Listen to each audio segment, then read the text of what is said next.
see one of them now. Hello there. Bzark, blam, blat, splat. As by now most of the civilized world knows, this is Luke Skywalker's speeder. This is Luke Skywalker, and that's Obi-Ben Kenobi, and we're surrounded by 3 stormtroopers, and we're sitting in some of the gear belonging to the world's biggest grossing movie ever, Star Wars.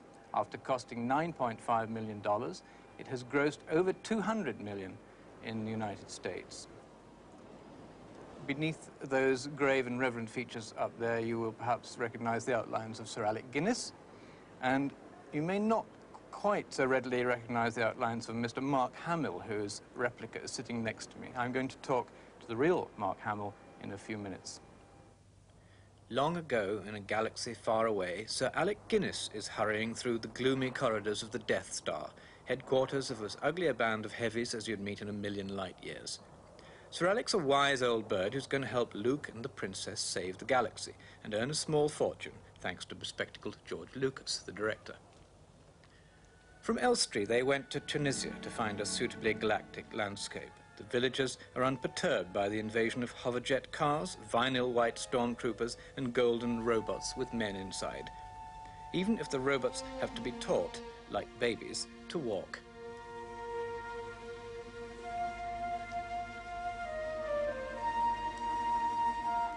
The 2 robots, C-3PO and his little pal R2-D2, have become the stars of Star Wars. At one point, Lucas had a script with just robots and no people. But the sci-fi civilization Lucas finally created out in the desert has everything, from robot holograms to the boy next door. 2 studios turned the idea down when Lucas took it to them. Science fiction's dead, they told him. One of the studios, Universal, was the place where Lucas had made his previous movie, American Graffiti, a neat bit of nostalgia about growing up in the late 50s. Lucas's producer then, as now, was Gary Kurtz. On Graffiti, they had a crew of 15. Here they have 900 working for them, and they spent $4 million on special effects. He makes it, needless to say. Star Wars is good fun, especially if you like the hardware or if you like spotting influences. And if you think a lot of it is pretty familiar stuff, you'd be right. Isn't there something in that hairy creature that reminds you of Bert Lahr's lion in The Wizard of Oz? In which case, that would make C-3PO a Tin Man, wouldn't it? And naturally, any clean-cut space heroes are going to remind us of Flash Gordon or even of this tough guy who was saving galaxies back in 1938. It's Buck Rogers and friends. Hey, Buck, what's that up ahead? Looks like a gray wall. That's the outer atmosphere of Saturn, buddy. It's 10 times denser than the air around the Earth.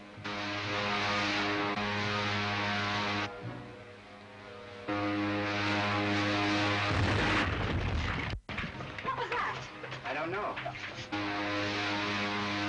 Look, it's 2 of Killer Kane's ships coming up fast behind us.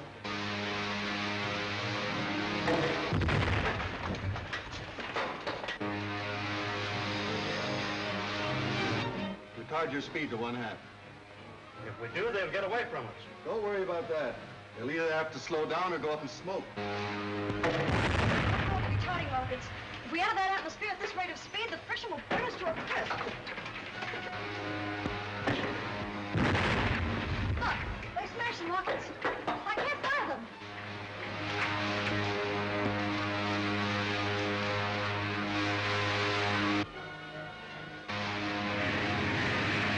Open the release valves in the oxygen tanks. If they explode, we'll be blown to atoms. Buddy, take the controls. The portholes are giving way, Buck. That's no use. The heat has melted the valve heads. Move, buddy. There's only one hope for us. Climb above this atmosphere back into outer space.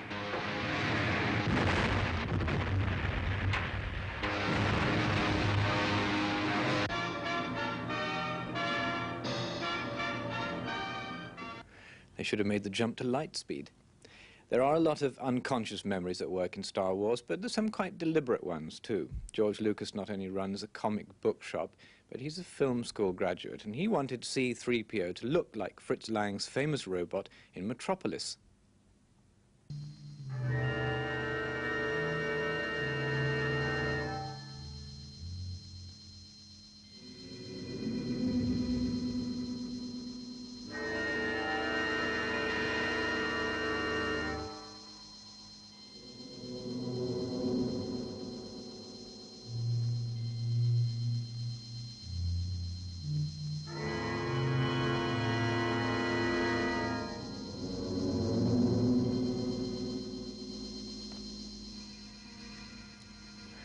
All the references in Star Wars, all the influences are a sort of homage, but they're also a quite calculating attempt to ransack whatever's most familiar and most quickly grasped in popular imagery of two kinds: science fiction fantasy, not serious sci-fi, notice, and fairy tale romance. Even larger, more epic claims are made for the film by its producer, Gary Kurtz. We wanted it to be very much sort of the classic fairy tale or myth that was the King Arthur story, or even back to Homer and the Odyssey stories, the young man who sets off on some sort of great adventure. That's the daydream, really, of every 10 or 11-year-old, no matter what era they grow up in. And it's been manifest in literature for a long, long time, and in film also, in the American Western and films about the Middle Ages, the Robin Hood type movies, Prince Valiant. Even some war movies have the same basic appeal. Kids go crazy when they see the screen. I'm close in age to them, just on the bridge of being from teenager to young adulthood, and they see me triumph over evil, and they think I could do that. I mean, it's a strong identification thing, and in the princess's case, rather than a damsel in distress, she's right there with the boys shooting the laser guns. Girls love that because they know if they were being chased by the baddies, they'd shoot back just like we would. The characters were so fully realized in the screenplay. I imagined very close to the way they finally cast 3PO and his dialogue, his fussiness, his preciseness, you know. He at one point in the film, he says, "I've forgotten how much I hate space travel." He'd be much more at home serving hors d'oeuvres and discussing opera with you know, a sophisticated crowd. Now, this guy, R2-D2, was dubbed later, so if he had a line or something, we would react to it as if he said it, and they'd put it in later. That was the only stretch. Other than that, our 3PO was played by Anthony Daniels, and I could hear him, muffled, mind you, but I could hear him, and it was strange. As the movie progressed, even though he has an expressionless face, I could see expressions, anger, fear. I mean, he was very real to me. It was kind of a shock when they'd take his head off and there was a human being inside. Especially an Englishman. He's our mechanical Hudson, you see. He's really based very much on the robot in Fritz Lang's Metropolis. Oh, yeah. You know? Yes. But the one in Metropolis only walked forward 3 paces, and George tells me that they wanted it to do a lot more, and it couldn't, so they had to compromise. It was George's idea that it should be like the robot from Metropolis. I mean, every frame in the movie is very much George's. I mean, you know, makes a big contribution to the whole, every aspect of the movie, really. And did you find all the time, Mark, that when you were acting with were there always people in the robots that you were talking to, or sometimes were you just using the duplicates? Well, sometimes we were using the radio control robots. Yes. You could never tell. There would be 5 or 6 R2-D2s, and everyone would break for lunch. You'd hear a little voice going, "Let me out! Let me out!" And then everybody was betting 2 pounds on which R2-D2 he's in. Get his head off. Okay, you win. We think this is one of the ones which was a duplicate. It was not the one that Kenny Baker Well, this is one of the ones that Kenny was in, actually. Is it? Yes, there were 8 or 9 different ones. They all did different things because of the technical requirements of the script. And they were terribly heavy, I believe, to Well, this is one of the ones made out of metal. There were 2 or 3 of them were made out of fiberglass, which are a little easier for him to deal with. Did you have any malfunctions with the real equipment, yes, apart from the actors? The robots. Well, that was one of the things that actually made them so endearing, was that they started doing things that just like real actors will do, screwing up occasionally. Very temperamental. Yes, R2 would stop functioning sometimes completely. The radio control wouldn't function in the radio control version, or he would fall over, or a couple of times out in the desert he ran into 3PO and knocked him down. Didn't in Africa they were running him on radio control, and we started picking up Arabic pop stations, which freaked him out completely. Throw the radio control off, and sometimes he would start up in the middle of a scene when he wasn't supposed to. So it was rather bizarre, actually, but it was a lot of fun. Everybody got to really like them all because of that. That was one of the things that made them more real. I noticed you talk about them as if they were real characters. Yes, well, they are. They sort of became real characters to us, always. Did you find yourself actually unconsciously behaving tenderly towards them or affectionately? Yes. Oh, yes. Yes, definitely. There's a portion in the film where R2 is ambushed and he falls face down into the dirt. And every audience I've seen it with goes, oh, like when Lassie got wounded or something. Yes. He's like a mechanical teddy bear. Everybody wants to hold and squeeze him. Yes. Cuddle him.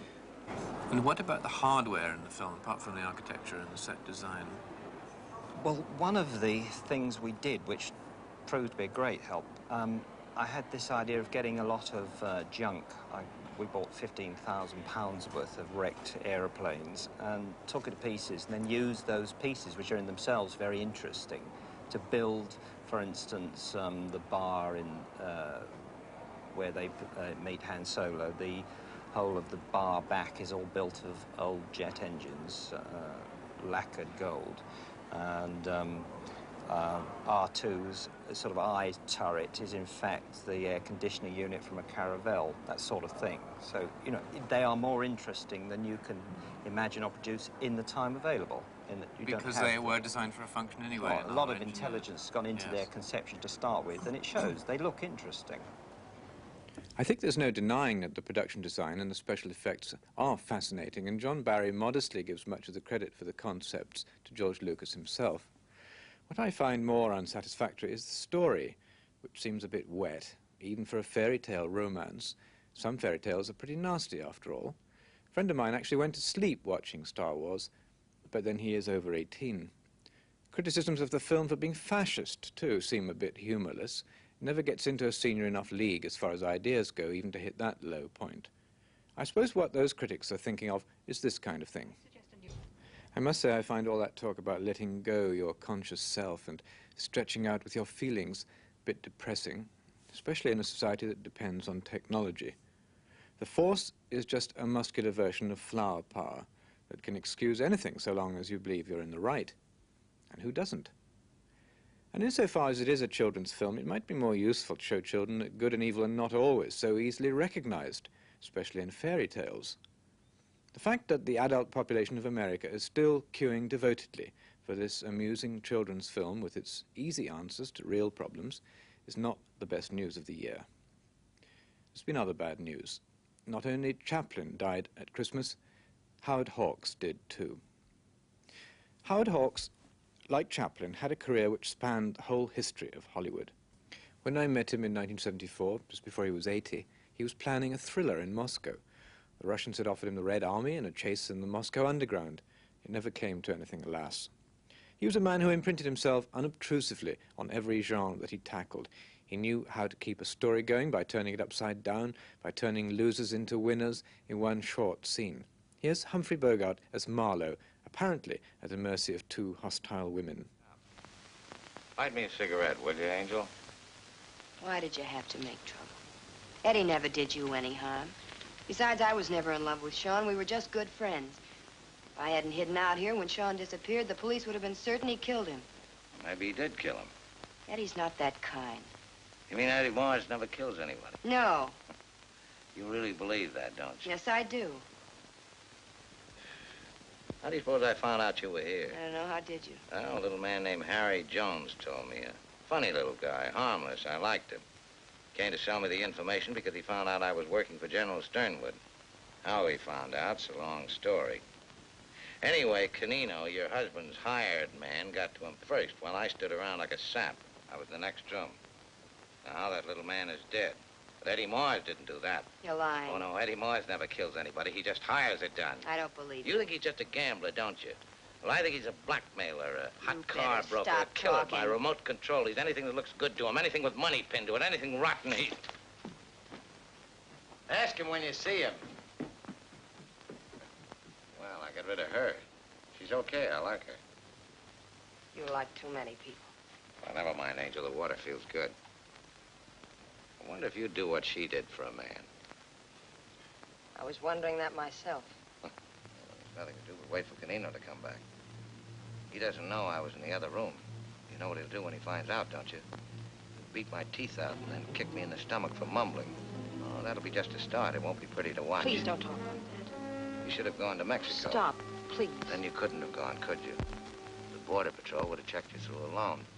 Too many people would have seen you without Regan. It was much safer to come here with her. Much safer, especially for Eddie Mars. Will you get out of this and stay out if I let you go? No. Take this thing out of my mouth, will you?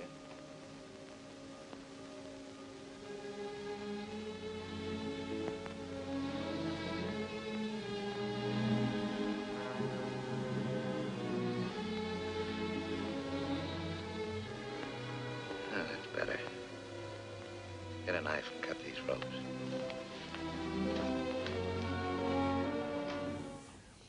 Crisp dialogue, firm, witty characterization, swift pace, changes of direction.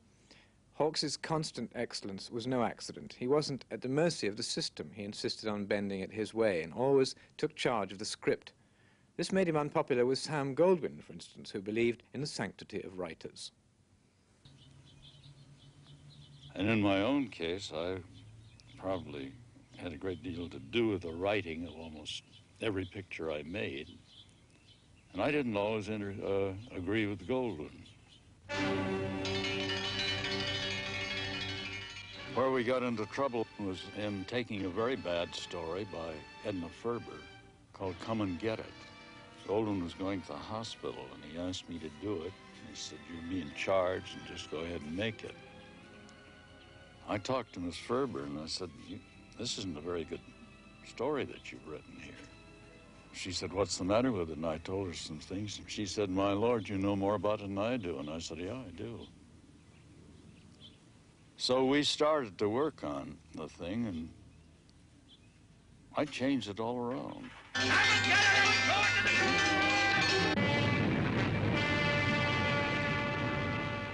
Hawkes took advantage of Goldwyn's temporary absence to bend things a little more his way. The rather genteel Edna Ferber story took on a rougher and tougher realism, a move the family audience-minded Goldwyn often resisted.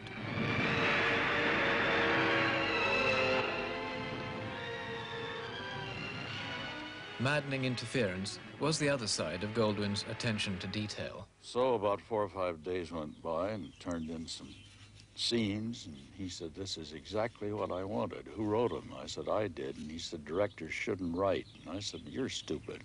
And walked out on him, and I wouldn't come back again.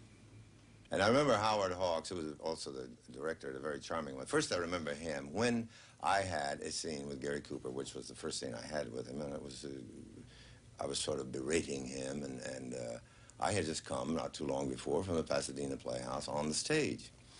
And when I had finished the scene, Howard Hawks put his arm around me. He said, you know, he was very quiet. I want to talk to you. And he took me aside and he said, I want you to keep it just like that, but I will take about 10% of the volume. He said, if this you'll be on the cutting room floor. You are playing with one of the greatest underplayers there is or ever will be. And he does nothing. And if you do that, well, you'll be the Hamill of all time. So just give me about 10%.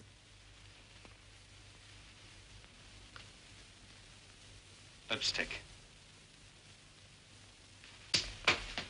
All right, Lisa, I'm John now, Wimpy. I was kind of counting on Sugarpuss to tell you the score. Trouble is, she's all right giving out with the twists and the wisecracks. When it comes to leveling off, she gets chicken. He's trying to say that our wedding trip was nothing but a vast lie. A vast lie. Don't you believe it, Bertram? That's going to be a wedding, all right, with Sugarpuss the bride. Only I'm the bridegroom. Gary Cooper could do a scene, you could watch him doing the scene, and you think nothing's happening. You see it the next day in the projection room, and everything was happening. And I take it you've reconsidered? Yeah, that's the big idea. Ball of Fire is a story of a lexicologist and a torch singer. Look out! Well, that was Professor Audley.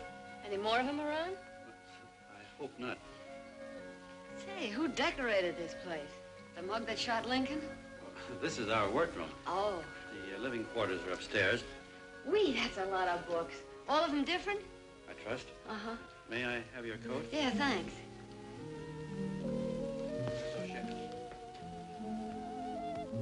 Oh, Greek philosophy. I've got a set like this with a radio inside. Are you sure you don't want your coat? If you get somebody that the camera likes, they can do no wrong. Bogart, do you think he's the choice of a romantic leading man? They just love Bogart today and the camera liked him. Camera liked Marilyn Monroe. She'd sit on a set kind of down, and you'd get her out there and you'd say camera, and her head would come up like this, and all of a sudden she became sexy. In real life, nobody'd take her out. But she had a strange, thing that made her sexy to millions of people. So that, in order for that to happen, the camera has to like you.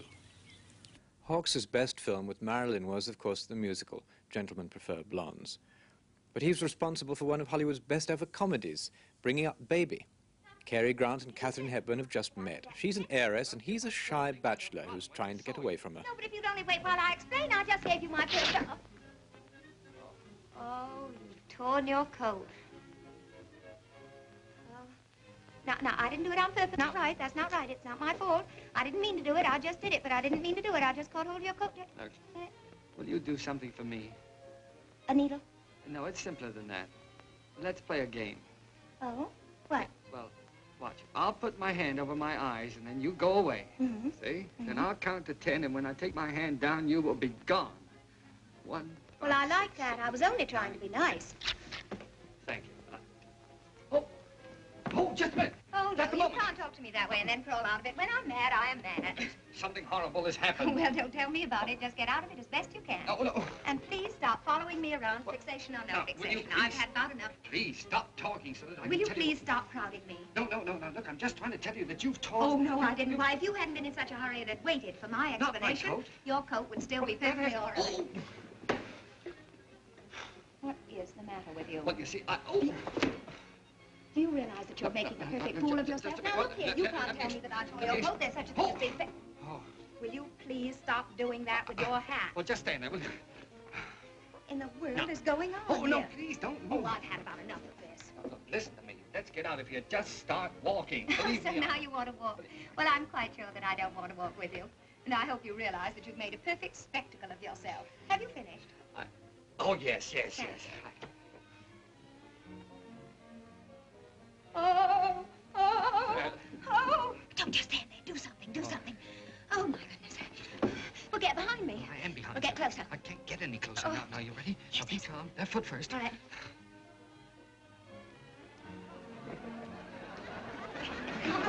Keep going straight out the door. Yes, but I have to meet somebody here. Oh, there he is. Don't you dare leave me. I'll be with you in a minute, mister. I'll be with you in a minute, sir. I'll see you in a minute, sir. I'll see you in a minute. Comedies, musicals, and westerns. If John Ford was the master of the heart-on-your-sleeve western, Hawks was the master of the tongue-in-cheek western. Here's something that has almost all of Hawks in it. Two professionals, fighting but loving one another, a good woman tempering their pig-headed heroism with a bit of common sense and sorting them out by marrying one of them in the end. Wayne, Montgomery Clift, Joanne Drew in Red River. Go on, draw. I said draw.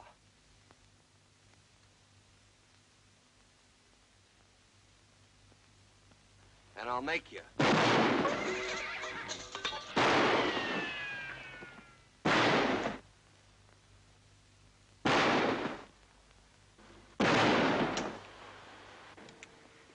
You're soft. Won't anything make a man out of you? You once told me never to take your gun away from you. You yellow belly. Livered.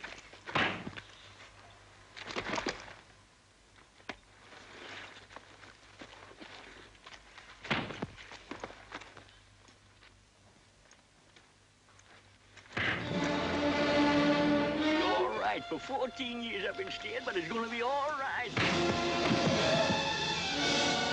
Get up. Come on, get up.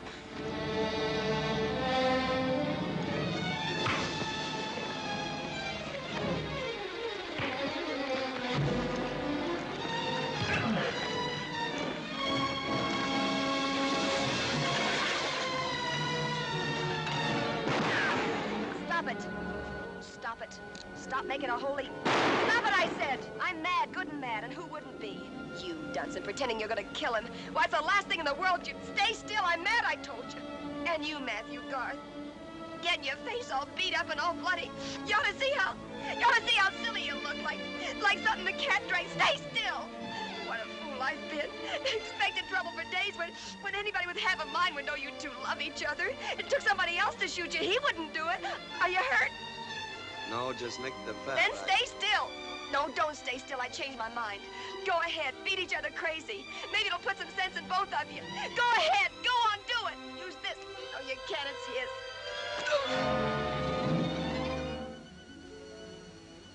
You better marry that girl, Matt. Yeah, I think I... When are you going to stop telling people what to do? Hawks insists unpretentiously that he was just a storyteller, and in the way that he tells this next story you can read a lot of his characteristic style. Droll, laconic, but far from diffident. No wonder he and Bogart worked so well together. I worked with many people, Thalberg, with Harry Cohen, Jack Warner. We just did what we thought was the best, and I talked with Frank Capra the other day. We talked about Harry Cohen. People have said things about him that we both decided we thought he was just great. He let us alone. We made movies the way we thought they should be made. And actually, we don't know how to tell a story somebody else's way. We only know how to tell it our way.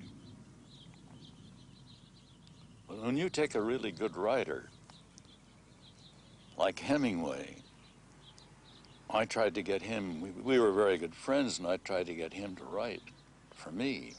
He said, no, I don't want to have any part of Hollywood. And I said, you don't have to come to Hollywood. We can meet, go fishing, hunting, the way we do now.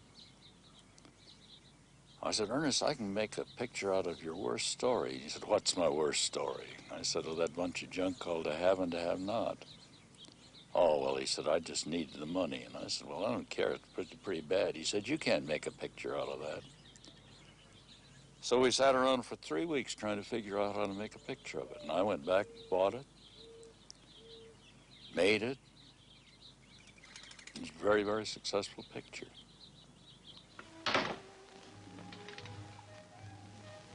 I want to see Johnson's face when you give it back to him. All right.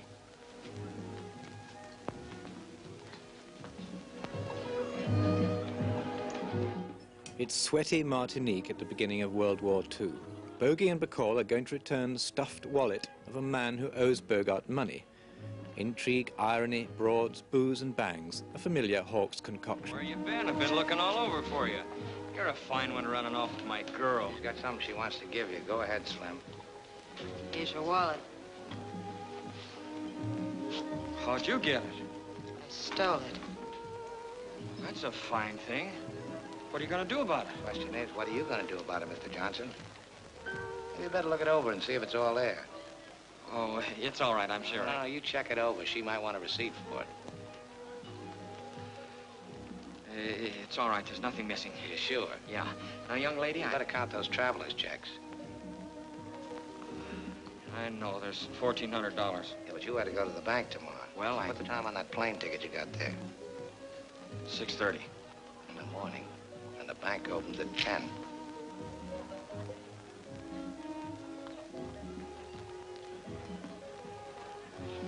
I don't like him any better than you do.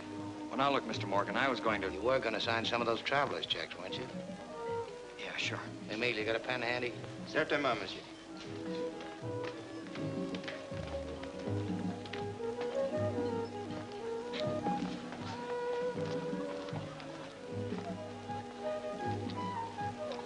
$825.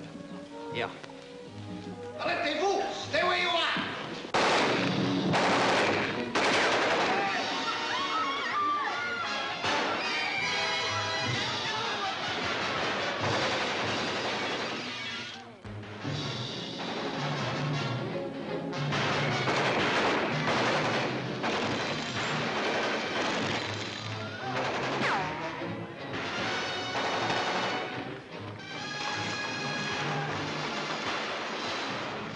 Have you ever had the experience of a creative producer who actually was useful in giving advice, but staying out of the way when necessary? No, not that I can remember. Oh, I have had instances of where they bought the story and saw a good picture in there. Jesse Lasky gave me my first job. He bought Sergeant York. I made it because he gave me my first job. Cooper made it because Lasky gave him his first job. I told Cooper, I said, I don't think we can do any harm to ourselves by making it. Well, Cooper says, what's the use in arguing about it? We're going to do it, aren't we? And I said, yeah. But I said, you come on over with me while we talk to Warner. If I say, isn't that right, Mr. Cooper, you say, yep. And so I said, we'll make this picture if you let us alone. Isn't that right, Mr. Cooper? He said, yep. And if you don't let us alone, you're going to be in a lot of trouble. Isn't that right, Mr. Cooper? He said, yes. So we made. And Lasky, who was broke at the time, made a couple of $1 million, and Cooper got an Academy Award, and I felt very good about it, so we had a great time. Howard Hawks, who died just a month ago. We'll be back in a fortnight's time, and until then, good night.